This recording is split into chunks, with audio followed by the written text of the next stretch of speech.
Subbalakshmi, Telugu Desam party కార్యనిర్వాహక కార్యదర్శి. మరి ఈరోజు శామ్యూల్ గారు తెలంగాణ ఎమ్మెల్యే అయి ఉండి ఒక సభ్యత సంస్కారం లేకుండా ఆయన మాట్లాడిన మాటలు వింటా ఉంటే తెలుగు జాతి అంతా కూడా సిగ్గుపడాలి.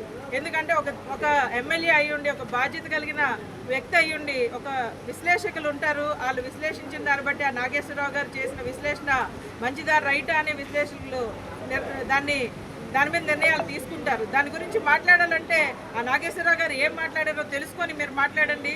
అంతేగాని గౌరవ ముఖ్యమంత్రి గారి మీద మీరు మాట్లాడే అర్హత మీకు ఎక్కడుందని అడుగుతున్నాను నేను.